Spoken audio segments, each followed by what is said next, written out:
আমাদের এখন গ্রিডটা শেয়ার করতেছি নাকি আবহাওয়া খারাপ সেটা দেখাবো। আপনার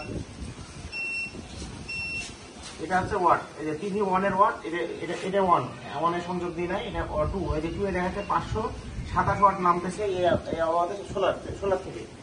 আর আপনার এই যে এখানে 649 ওয়াট ব্যবহার হচ্ছে বাসাতে, তাহলে ঘাটতি আছে আপনার 650 মাইনাস হলো এখানে কত নামতেছে, আপনার নামতেছে আসুন এই যে 535, তার মানে আপনার 115 বা 17 ঘাটতি। তাহলে এই যে উপরে দেখতে পাচ্ছেন 116, 17, এই যে 16, 17, মানে এটা 0.17, তার মানে আপনার যেহেতু কিলো ওয়াটে দেওয়া আছে তার মানে 116, 17 ওয়াট এখান থেকে নিচ্ছে, তার মানে এটা গ্রিড থেকে শেয়ার করতেছে। এটা যে অ্যাকচুয়াল হাইব্রিডের কাজই তাই, আপনার ব্যবহার হচ্ছে বেশি, উৎপাদন হচ্ছে কম, যেটুকু ঘাটতি পড়তেছে সেটুকু নিচ্ছে বিদ্যুৎ থেকে, যেটুকু ঘাটতি সেটুকু শুধু বিদ্যুৎ থেকে, ওই যে খেয়াল করতেছেন এটা সোলার থেকে কতটুকু নামতেছে সেটাও ওয়াট দেখাচ্ছে, এখানে ব্যবহার হচ্ছে সেটাও 650 মতো ওয়াট ব্যবহার হচ্ছে।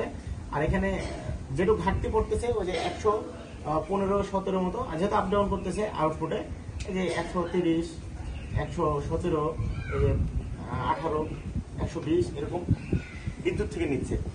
কারণ যেহেতু আমার ফার্স্ট প্রায়োরিটি দেওয়া আছে সোলারে, দ্বিতীয় প্রায়োরিটি হচ্ছে আমার বিদ্যুতে, তার মানে তৃতীয়টা হচ্ছে ব্যাটারিতে। তার মানে দিনের বেলা সরাসরি সোলার থেকে চলবে, পুরোটাই সোলার থেকে চলবে, সোলার চার্জ করবে, ব্যাটারি চার্জ করবে সোলার থেকে, বাসা চলবে, এসি একটা আছে, পাম্প ছাড়লেন, সকালে তো রোদ বেশি ছিল, তো ওইরকম চলবে। আপনার এর মাঝে যদি ওয়েদার খারাপ হয় বা লোড বেশি চলতেছে, ওয়েদার খারাপ, তখন ঘাটতি পড়লে ঘাটতিটা পূরণ করবে কি দ্বিতীয় অপশনে যে দেওয়া আছে, মানে বিদ্যুৎ থেকে সে শেয়ার করবে, অলরেডি শেয়ার করতেছে। আর বিদ্যুৎ ধরেন দিনের বেলা নাই, তখন কি করবে, ব্যাটারি থেকে তখন শেয়ার করবে। আর যদি আপনি দেন ব্যাটারি রাত্রেবেলা বিদ্যুৎ থেকে চলবে সরাসরি, রাত্রে তো সোলার নাই, রাত্রেবেলা বিদ্যুৎ থেকে চলবে, বিদ্যুৎ যখন চলে যাবে তখন আপনার ব্যাটারি থেকে ব্যাকআপ দিবে। যদি ব্যাটারি আপনার বেশি থাকতো তাহলে আপনাকে বলতাম যে first priority solar, second priority battery রাখেন, আর থার্ড প্রায়োরিটি বিদ্যুতের, যে ব্যাটারি শেষ হলে তখন বিদ্যুৎ। অনেকেই করে এটা, অনেকেই করে না।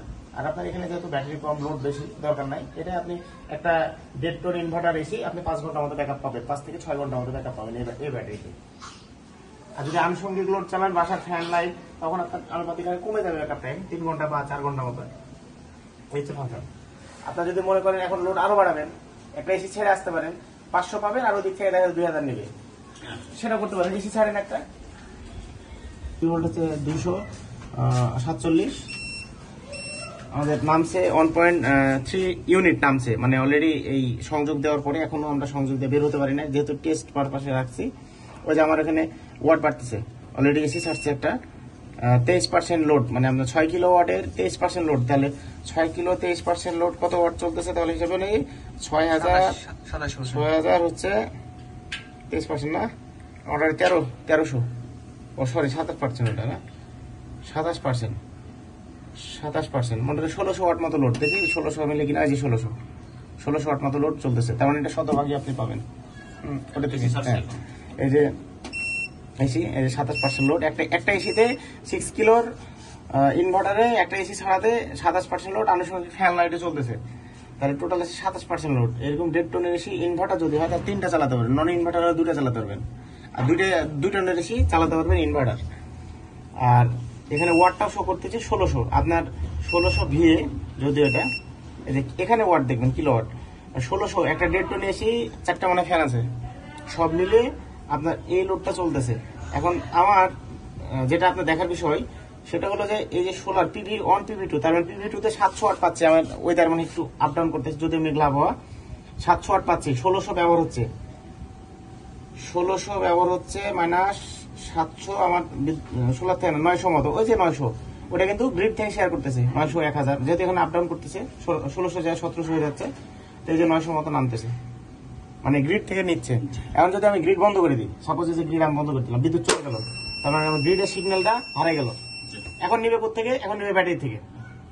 আপনার এই যে এখানে 700 বা 800 ব্যবহার হচ্ছে, এর 800 চলে আসলো, যদি ইনভার্টার এসে তো মনে হয় অটো হচ্ছে না, বন্ধ করছে জানি না, তো এখানে আপনার 800 চলতেছে, এখানে 700 নামতেছে, এখন নিচ্ছে ব্যাটারি থেকে, খেয়াল করবেন এই যে ব্যাটারি থেকে আরো চিহ্ন যাচ্ছে, ব্যাটারি থেকে উপর দিকে যাচ্ছে, ওটা যাচ্ছে, এখন ডিসচার্জ কততে যাচ্ছে, ডিসচার্জ কত অ্যাম্পিয়ার করে সেটা শো করবে এখানে, এই যে এটা ডিসচার্জ ব্যাটারি থেকে যাচ্ছে ওই লাইনে ডিসচার্জ হচ্ছে 2.3, তাহলে 2.3 48 ভোল্ট 2.3 এই যে 110 ওয়াট করে ব্যাটারি থেকে ঘাটতি ফিল আপ করতেছে। তার মানে ওখানে আমি কত পেলাম 110, একটু আরেকটু দেখাই দিই আমি, এই যে 823 ওয়াট 723 ওয়াট মোটামুটি, তাহলে 110 ঘাটতি 110 আপনার ব্যাটারি থেকে ফিল আপ করতেছে যদি বিদ্যুৎ না থাকে। এই হচ্ছে হাইব্রিড এনএন ফাংশন। ঠিক আছে ভাই, বুঝছেন?